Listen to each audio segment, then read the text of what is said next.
I'm back. It's great to see y'all again. Look, in this video, I'm going to share with you the 4 most important lessons, the biggest lessons that I've learned during my little hiatus. It's been like a year since I've posted, and I've taken the time and I've reflected, and I think I've learned quite a few things that I can share with y'all that might be hopefully enlightening. Yeah, first of all, where the hell have I been, right? So I'm going to take the time to just sort of give a lay of the land. What have I been up to, the things that I'm interested in, and then we'll get right into the tips. So first of all, college. I went to college again. I don't know if I said this in my previous YouTube videos, but there was a period of time during my freshman year where I was hospitalized and I had to re-enroll.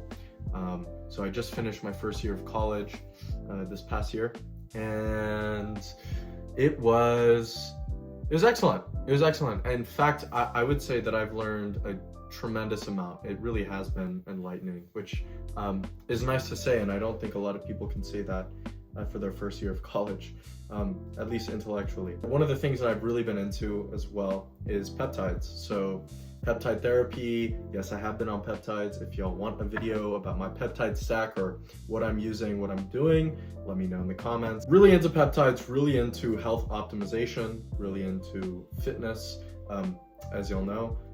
Again, if you want to see more fitness stuff, let me know. I also started a business. So I ran my AI automation agency, AI Forge Labs.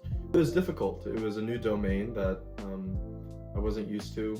Sales calls, lead gen, outreach, marketing, all of these things. I learned a ton. And honestly, I can't wait to use those skills to go into my next business. But yeah, ran a business. Sold it to a friend. I've been reading like crazy during my school year. I mean, I'm reading hundreds of pages a week, so not really leisure reading, but during the summer break, I've definitely taken the time to do as much reading as possible, especially what I'm particularly interested in. Yeah, I could geek out about that if y'all want me to, but not in this video. And fitness, as you know, I'm super into fitness, and that hasn't changed. I've been going to the gym consistently, and I've actually changed my protocol a bit. So I'm no longer sort of creating my own fitness regimen. I'm actually using the RP Hypertrophy app. Shameless plug, I'm actually not sponsored by them. I would love to be sponsored by them one day. Pretty early on to be saying that, but who the fuck cares, right? So yeah, I've been using the RP Hypertrophy app to, track my progression, my strength progression, make sure I'm progressively overloading over time. It has been wonderful. Separating my training into mesocycles, taking a deload, and then repeating has been extremely useful. I used to never take deloads. I literally would shudder at the thought of a rest day. It turns out they're quite necessary, and to be honest, they're imperative if you want to avoid injuries. Shoulder injuries, knee injuries.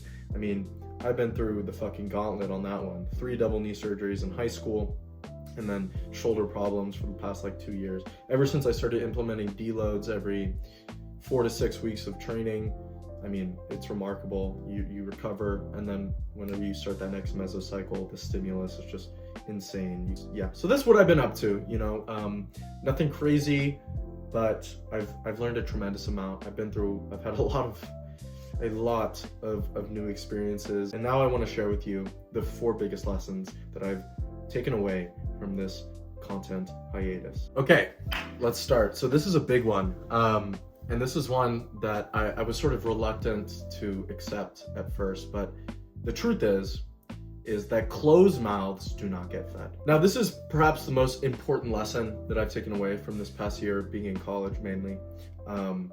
And it was particularly hard for me to accept as someone who is a people pleaser and has always been a people pleaser, a rule follower, someone who isn't really disagreeable as a person necessarily.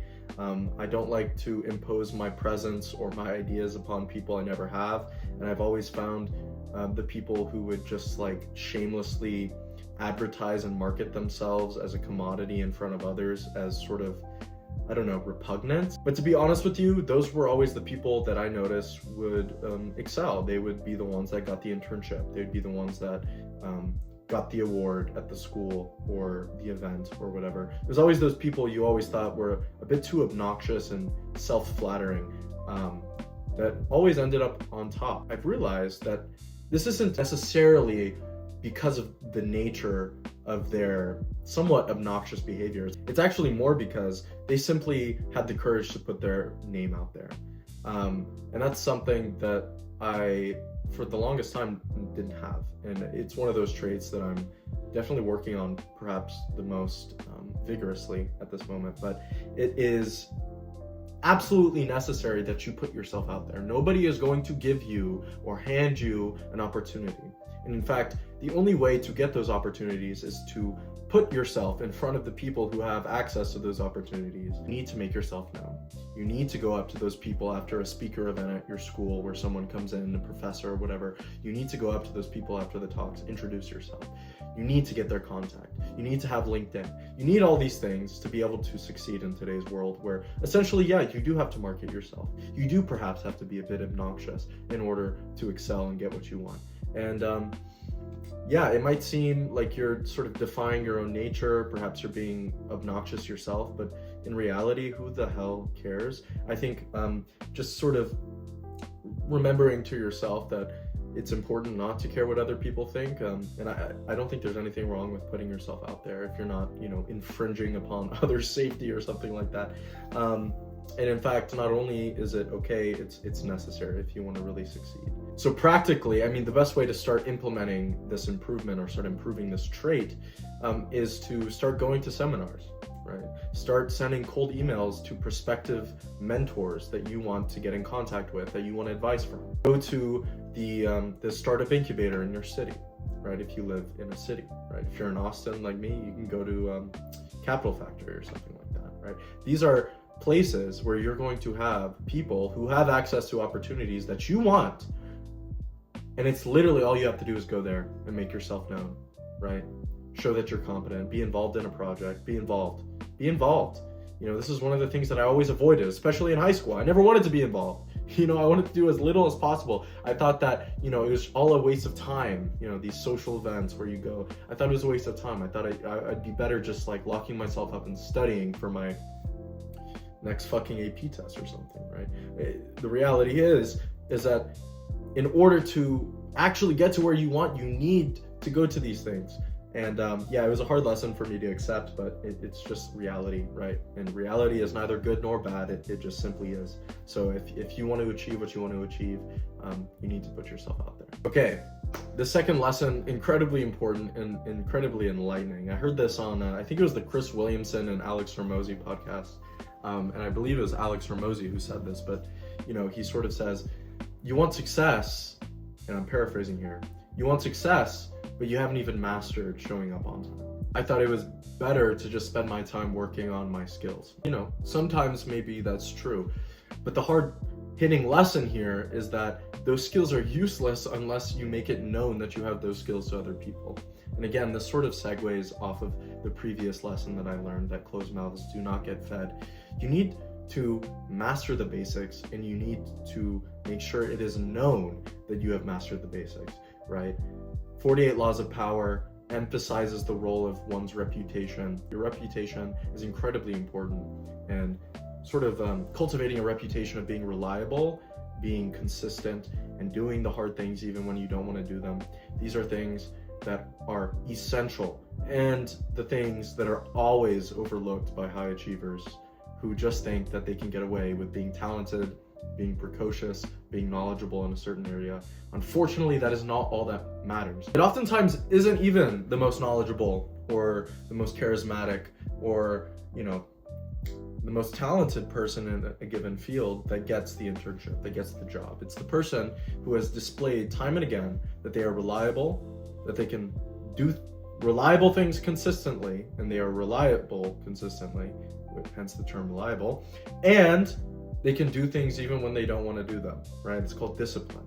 These traits are more valuable to an employer, to anybody who is looking for someone to do work for them or for your progression as an individual than almost anything else, right? You can be as talented as you want, but if you haven't mastered the art of showing up on time, that talent is just nullified. It just doesn't count. Okay, third lesson.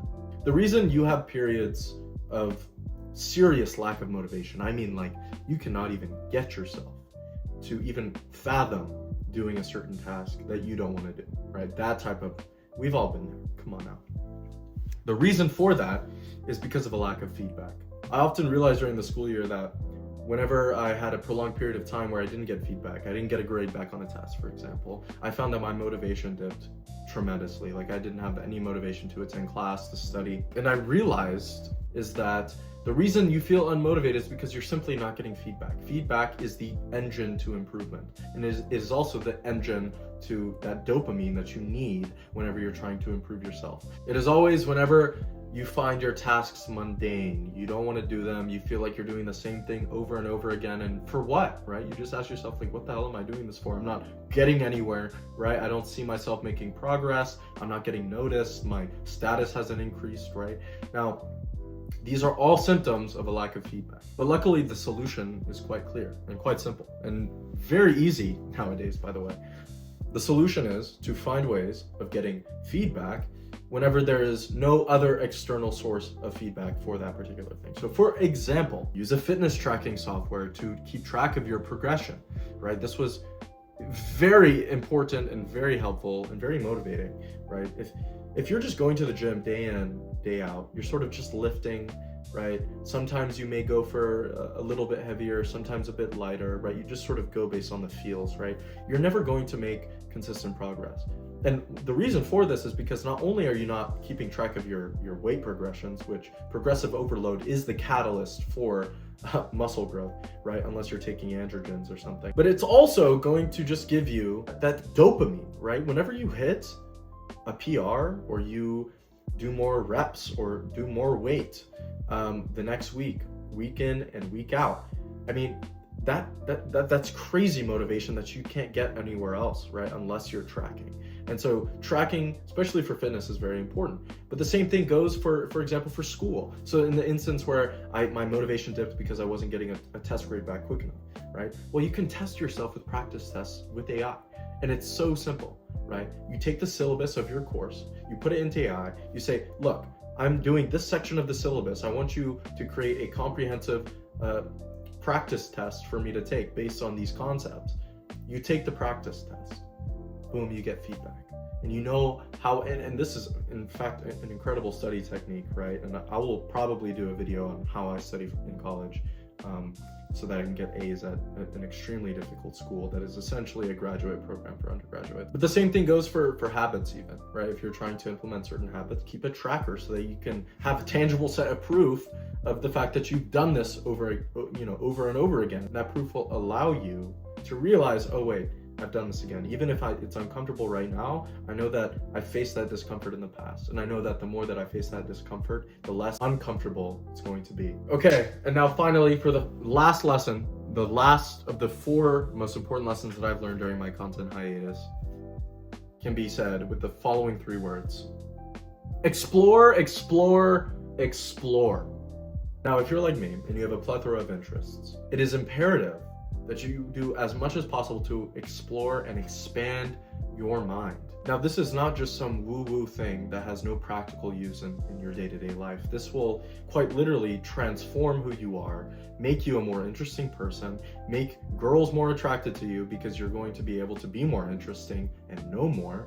And I'm telling you guys, competence and knowledge is one of the most attractive traits in any man. And if you're a girl watching this, let me know if I'm right, let me know if I'm wrong. Based on my experience, that's how it's been. But it's also going to allow you to be more effective in whatever life path you choose. The reason for this is because the most ingenious startups, for example, have always begun as an idea, and that idea has always been planted and realized from someone's imagination. Now let's dissect this term imagination, right? What does it mean? Right? Because essentially, I think your imagination is the engine for your creativity. If your imagination is limited because you have a limited set of ideas that you've been exposed to and that you fundamentally understand, then your creative output and your creative capacity is going to be so much more limited as compared to someone who has been exposed to as many ideas as you can think of. As many different industries, as many different aspects of life, as many different fields of study. The person who has more general knowledge about all of those different things is going to have a greater imagination, because essentially all imagination is is it's the synthesis of two previous concepts that you've been exposed to in the past, right? A new idea is always going to be a synthesis of other previous ideas that you've been exposed to.